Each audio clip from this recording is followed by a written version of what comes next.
Hello, my name is Tony de Saulles and I'm the author and the illustrator of the B-Boy series.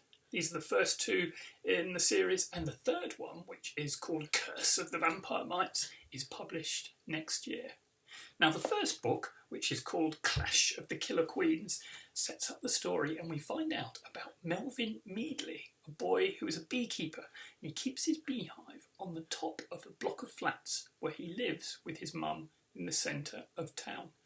One day, when Melvin's checking his bees, something happens and he becomes B-Boy. He quickly realises that his job is to protect his bees, and it's not long before he's having battles both inside and outside the hive.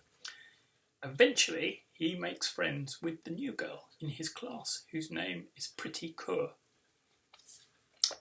Book 2 is called Attack of the Zombees, and it's about a new boy in the school that Pretty and Melvin meet, and his name is Bertie Crump. Now, Bertie Crump is a bit of a big head.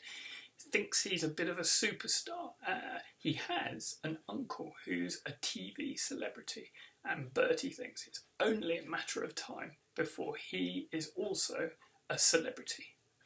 Let me read you a bit from chapter 1. A cluster of classmates have gathered round to earwig our conversation. Even troublemaker Norman Crudwell. Norman Crudwell is the school bully, by the way. Even troublemaker Norman Crudwell looks starstruck as Bertie's boasting continues. I'll be appearing in Tons of Talent this year. Uncle Crispin knows the producer, he says, and the crowd gasps with admiration at the soon-to-be superstar. Pretty has a wide-eyed, startled expression, like she can't believe how amazing Bertie Crump is. I can't let him win her over. Time to tell him about my bees, I reckon. He's not the only one with hidden talents. My nickname is B-Boy, I announce, and I keep bees on the roof of Meadow Tower. But it doesn't have the effect I'm hoping for. Bertie jumps up. Bees? He shouts. You keep bees? Yeah, I start to explain, but Bertie Crumps in my face. I hate bees, he hisses. I hate all bugs, actually, but bees, ugh, gross. And he stomps off with a trail of tutting fans close behind. Pretty elbows me gently in the side. Ugh, rich twit, she says, and I feel bad for imagining that Bertie could have impressed her. The new boy has cheered up a bit by the time we take him to the school hall for lunch. We're queuing with our trays. Bertie is behind Pretty and me. We both choose pizza, and for pudding, there's a choice of honey sponge or yoghurt. I sniff the honey sponge. Smells odd. I'm super fussy about my honey, and this pudding doesn't smell right. The smell isn't bad, it's just wrong. I can't explain why, but I advise Pretty and Bertie not to eat it.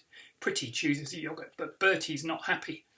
I don't need you to tell me what I can and can't eat, thank you, bee-man. He snaps and slops a bowl of honey sponge on his tray.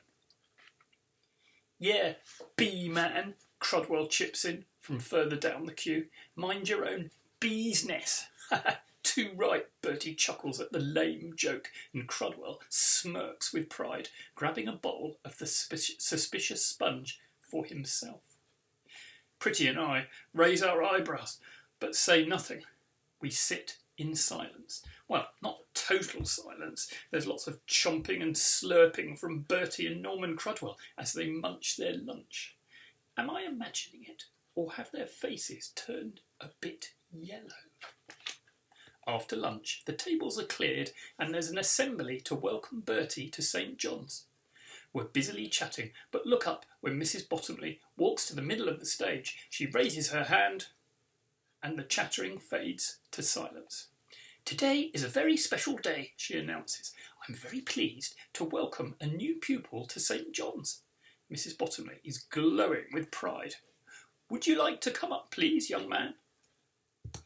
Bertie Crump hops onto the stage, grinning and waving like royalty. But the grin quickly fades as Bertie clutches his stomach. Mrs. Bottomley's glow has also faded. Please introduce yourself to the school, she says. I definitely didn't imagine it. Poor Bertie is definitely looking yellow. His confidence seems to have leaked away, and now he just looks ill. Hi, he mutters, his cheeks inflate. My name is Bertie.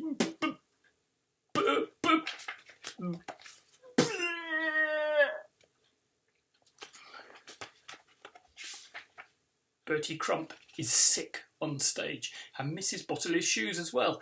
Oh, Bertie, Mrs. Bottomley's face has turned yellow too. She stares down at the sea of little faces with a boggle-eyed expression. Chaos breaks out. The hall is filled with shrieking children. Half of them, including Norman Crudwell, have yellow faces too. And, like Bertie Crump and Mrs. Bottomley, they are sick.